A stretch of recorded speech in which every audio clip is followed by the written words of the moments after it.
This episode was sponsored by Critical Dice and the Endless Bag of Dice.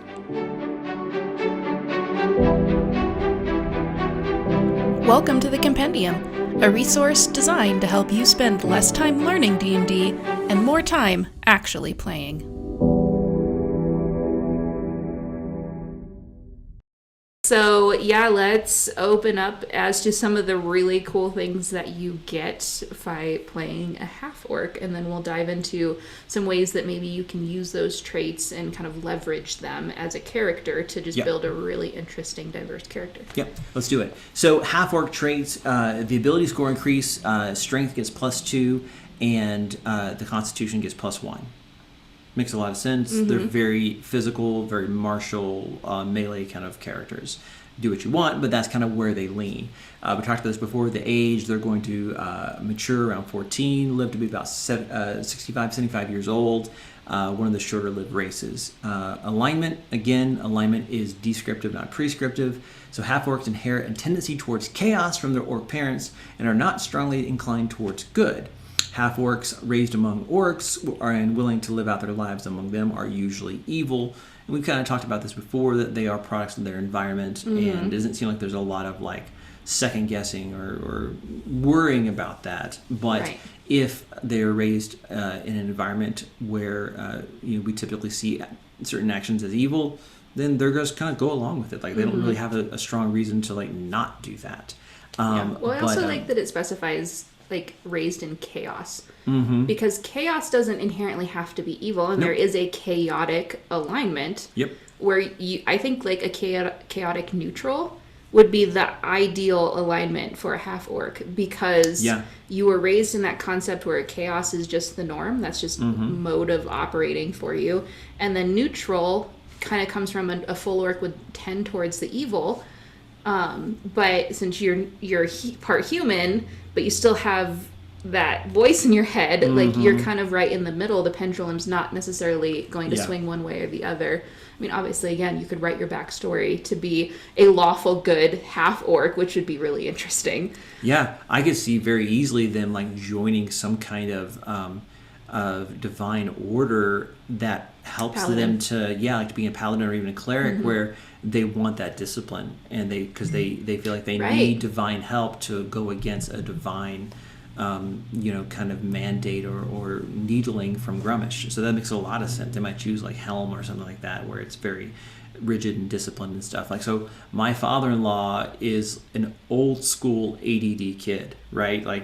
The stories they used to tell was that the barber wouldn't cut his hair because he wouldn't stop moving in the chair and he was going to hurt him. And so he joined the military the second he could, because he needed that discipline in his life. Otherwise, mm-hmm. he was going to be a basket case. And so I could see something like that going on. Yeah, that discipline of you do the same thing the same way every time. And so I could very easily see that. But again, with alignments, do what you want. So size, medium for half-orcs, range between 5, 6, 7 feet. But the size is still medium for all intents and purposes, strength categories, all that kind of good stuff. And then speed, 30 feet, not really surprising there. And then they also have dark vision. Bright light, no problem.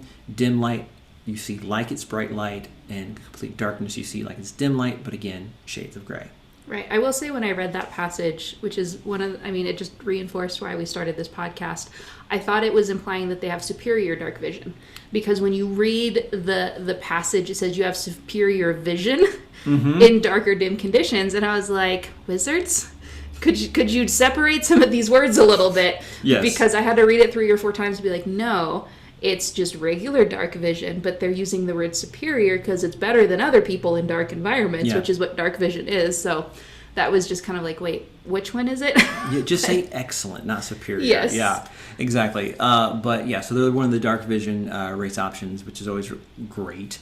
And then they also get a bonus skill. They have proficiency in the intimidation skill, which makes a lot of sense, right? Mm-hmm. And this listing, I love it, is called menacing. They just stand next to someone and growl. Yeah, exactly. They're like, can I help you? Guttural throat noises. I want your snow cone. Here you go.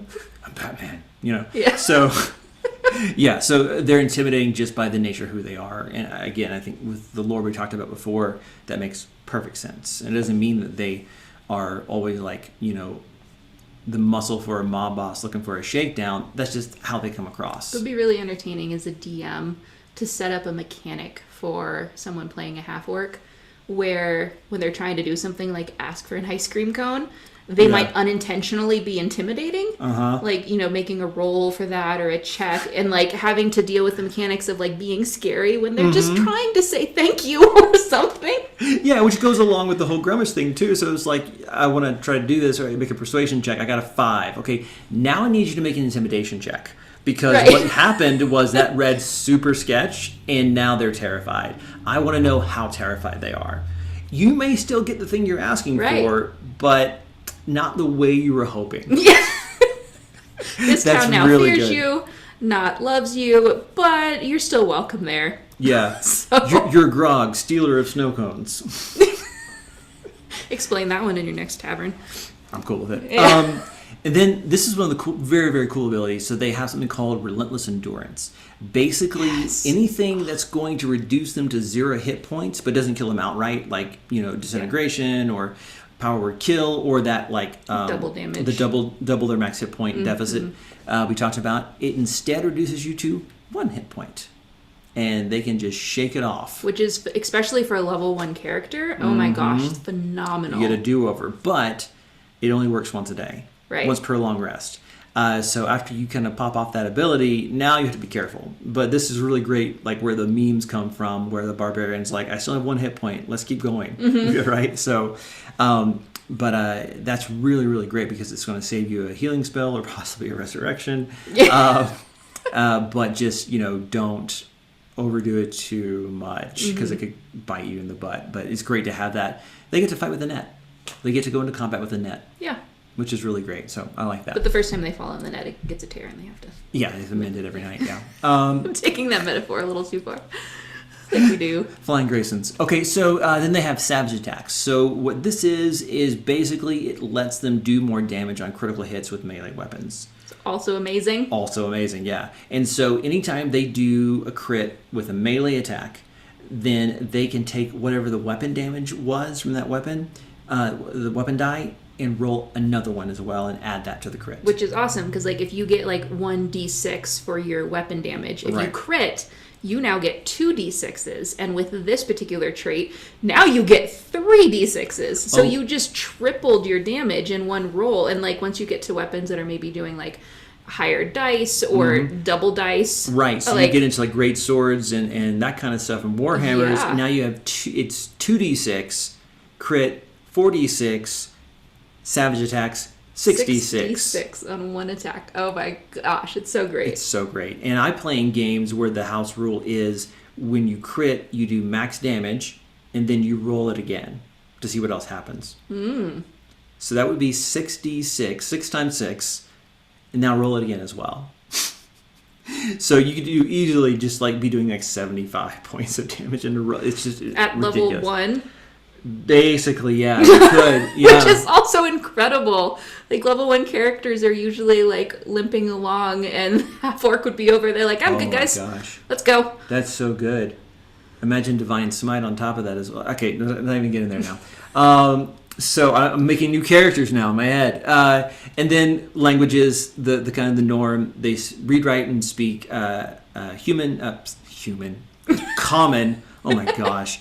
And then they also the same for Orcish, which has a nice little note here. It says that it doesn't have its own script, but uses the Dwarven alphabet, which also prizes hard consonants and weird, harsh guttural sounds as well. I wonder what the connection. I mean, other than obviously the auditory sound of the language, I wonder if there's a connection there between dwarves and orcs, that like somewhere down the line they just we'll use this. Yeah, I think it's just very curious. Yeah, it's linguistic opportunity attacks. They just they had the chance and they took it, and so there's we'll use this because I don't know if common lends itself towards the way they like to speak, but maybe the Dwarven script and language is a bit more akin, where they're like, okay, yeah, this makes sense to me, and so it was just easier to adopt that. But yeah, basically. So you get 2 languages then. Which also makes sense with being a half something, like Yeah, with half that's elf. pretty Like you've typical, got yeah. two sides going on, so it makes sense that you would, it's like when you have an American mom and a Spanish dad. Like you're probably going to learn Both English languages. and Spanish because they're both available to you in the household. Yeah. So exactly, and that always what's great here is that it's a racial feature, but it's assumptive on cultural background and your backstory.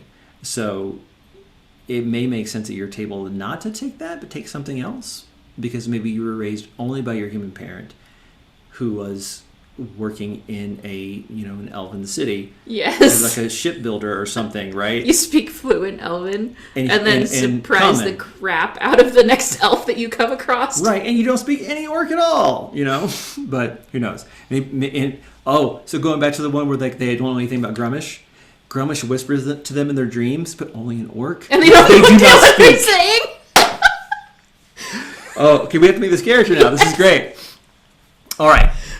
They just keep a journal trying to write out the sounds that they heard, but they're so guttural that it's just scribbles because it's in calligraphy, Elvish. Because Elvish, how do you translate guttural sounds into Elvish script? And just that's so great. It's to pronounce this, I recommend eating a lot of cheese first. The mucus is really essential to. Anyways, okay, so those are the starting level 1 ability racial traits. You don't get any additional traits leveling up your Half-Orc. That's just what you get. No innate magic. It's all very martially based, and there's nothing that really scales with level on this, unlike some other things like Dragonborn, Tieflings, Drow, that kind of stuff. Right.